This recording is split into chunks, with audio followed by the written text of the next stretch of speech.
Bismillahirrahmanirrahim. Assalamualaikum warahmatullahi wabarakatuh. Alhamdulillah wassalatu wassalamu ala Rasulillah wala haula wala quwata illa billah. Ma ba'du. Kaum muslimin wal muslimat rahimani wa rahimakumullah ajma'in. Pada kesempatan yang baik ini kita lanjutkan pembahasan hadis Nabi sallallahu alaihi wasallam yang kita ambil dari kitab Bulughul Maram karya Imam Ibn Hajar Al-Asqalani rahimahullah rahmatan wasi'atan. Masuk pada hadis yang ke 135 dan selanjutnya tentang larangan untuk sholat atau waktu yang dilarang untuk sholat.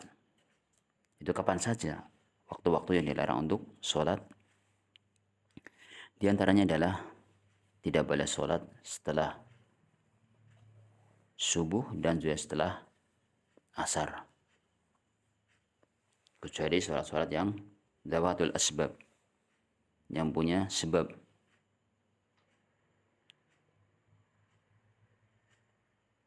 Hadisnya adalah dari Abu Sa'id Al-Khudri radhiyallahu an. Beliau berkata, Sami'atu Rasulullah sallallahu alaihi wasallam yaqul. Aku mendengar Rasulullah sallallahu alaihi wasallam bersabda, La sholata ba'da subhi hatta tadlu'a syamsu. Tidak ada sholat sesudah sholat subuh sehingga matahari terbit. Dan tidak ada sholat sesudah sholat asar hingga matahari terbenam. Wala sholata ba'dal asri hatta tahiba syamsu. Hadis muttafaqun alaih. Hadis ini diriwayatkan oleh Bukhari dan Muslim. Kemudian dalam lafal Muslim, la sholata ba'da sholatil fajri. Tidak ada sholat setelah sholat fajar, sudah fajar. Maka ini ada istisna. Mulai dari penjelasan ulama, istisna diantaranya boleh sholat ketika dia ketiduran atau lupa belum sholat. Maka meskipun setelah subuh atau mungkin setelah asar, dia segera sholat. Karena Nabi SAW bersabda, Man nama an sholatin aw nasiha falyusalliha idza dzakaraha. Barang siapa yang ketiduran dari sholatnya atau lupa, maka hendaknya dia sholat ketika dia ingat. Meskipun setelah asar atau bahkan sudah lewat waktunya, maka boleh baginya untuk mengerjakan sholat, dan wajib hukumnya malah, karena itu merupakan kafarat yang harus ditunaikan. Kemudian juga sholat yang dawatul asbab, ini yang rajih, yang kuat. Sholat-sholat yang punya sebab, ada yang sebab, seperti dia misalnya karena setelah wudhu dia sholat, sebagaimana Nabi SAW bersabda, Man tawaddu'a nahwa wudu'i hadha summa shalla rak'ataini la yuhaddisu fihi ma nafsah ghufira lahu ma taqaddama min dhanbi. Barang siapa berwudu seperti wuduku ini, kemudian sholat 2 rakaat yang dia tidak mengingat atau khusyuk dalam keduanya, tidak berbicara, maksudnya tidak memikirkan yang lainnya, ghufir lahu ma taqaddama min dhanbi, maka diampuni dosa yang telah lalu. Ini sebagaimana Syekh Utsaimin rahimahullah menjelaskan bolehnya sholat ketika dawatul asbab. Bahkan dalam riwayat Imam Ahmad, dan ini yang dipilih oleh Syekhul Islam Ibnu Taimiyah rahimahullah, bahwa anna kulla sholatin laha sababun fa innahu yusalliha fi awqatin nahyi. Bahwa setiap sholat yang punya sebab, maka boleh baginya sholat pada waktu yang terlarang tadi. Seperti sholat tahiyatul masjid atau sholat ketika tadi setelah wudu. Ini istisna, pengecualian.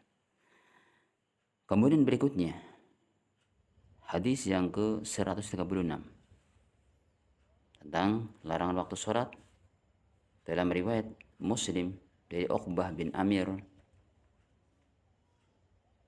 radhiyallahu an, salasu sa'atin kana Rasulullah sallallahu alaihi wasallam yanhana an nusalliya fihinna wa an naqburu fihinna mautana.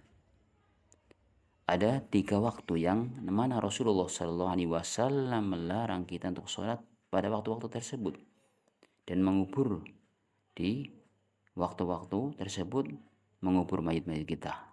Yang pertama, ketika matahari terbit, ya, hina tatlu'u asy-syamsu basighah hatta tartafi'a.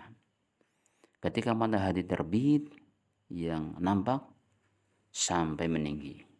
Jadi pas terbit, pas waktu matahari terbit itu tidak boleh, kecuali setelah meninggi.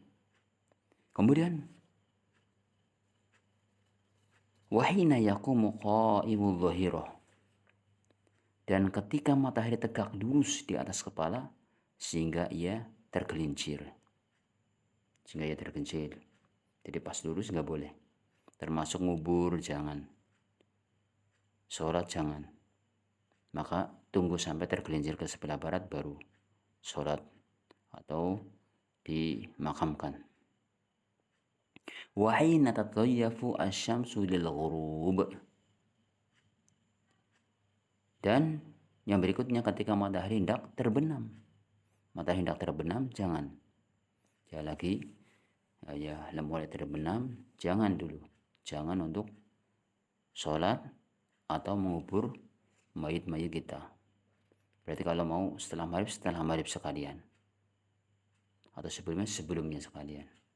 Jadi jangan pas lagi tenggelam atau pas matahari di tengah-tengah tadi ketika zuhur, pas di tengah kepala kita, atas kepala kita, atau pas matahari lagi terbit. Tidak boleh. Itu 3 waktu.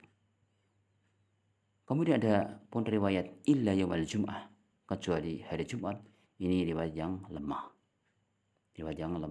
Jadi meskipun hari Jumat, ya di sini adalah seharusnya dijaga larangan tersebut. Ya, kecuali ada hadis yang menguatkan tentang masalah Jumat itu diperbolehkan. Kalau ada hadis-hadis yang kuat yang bisa mendukung tidak mengapa. Selama tidak ada maka kembali kepada umumannya. Ini hadis tentang larangan 3 waktu yang untuk sholat dan juga mengubur mayit-mayit kita. Kemudian berikutnya adalah hadis dari Jubair bin Mut'im radhiyallahu an, beliau berkata, Rasulullah SAW bersabda, ya bani Abdi Manaf, la tamna'u ahadan tafa bihadal baiti wa shalla ayyata sa'atin sya'a min lailin aw naharin. Wahai bani Abdi Manaf, janganlah kalian melarang seseorang yang tawaf di Baitullah. Yang tawaf di Baitullah ini dan sholat di saat apapun, baik malam ataupun siang. Dalam naskah tercantum dan baik malam dan siang. Diriwayatkan oleh Imam yang 5 dan disesuaikan oleh Tirmidzi dan Ibnu Majah. Kemudian hadis berikutnya, hadis yang ke 138. Dari Ibnu Umar radhiyallahu anhuma, bahwa Nabi SAW bersabda, "Asy-syafaqul humrah." Syafaq adalah cahaya kemerah-merahan. Ini yang sahih adalah mauquf. Ini perkataan Ibnu Umar. Kaum muslimin muslimat rahimani wa rahimakumullah ajmain. Itulah di antara larangan-larangan ketika seseorang mendirikan sholat, itu tadi ketika misal matahari pas lagi terbit, atau ketika pas di atas kepala kita, maksud saya ketika matahari di atas kepala kita pas zuhur, itu nggak boleh kita kita sholat atau mengubur mayit, atau pas lagi tenggelam matahari gitu. Dan juga tadi tidak boleh sholat sunnah setelah subuh atau setelah asar kecuali yang zawatul asbab, yang punya sebab. Wallahu ta'ala alam bisawab. Semoga bermanfaat untuk kita semuanya dan Allah Subhanahu wa taala membimbing kepada kita jalan yang lurus. Wallahu ta'ala alam. Subhanakallahumma hamdika asyhadu an la ilaha illa anta astaghfiruka wa atubu ilaik. Assalamualaikum warahmatullahi wabarakatuh.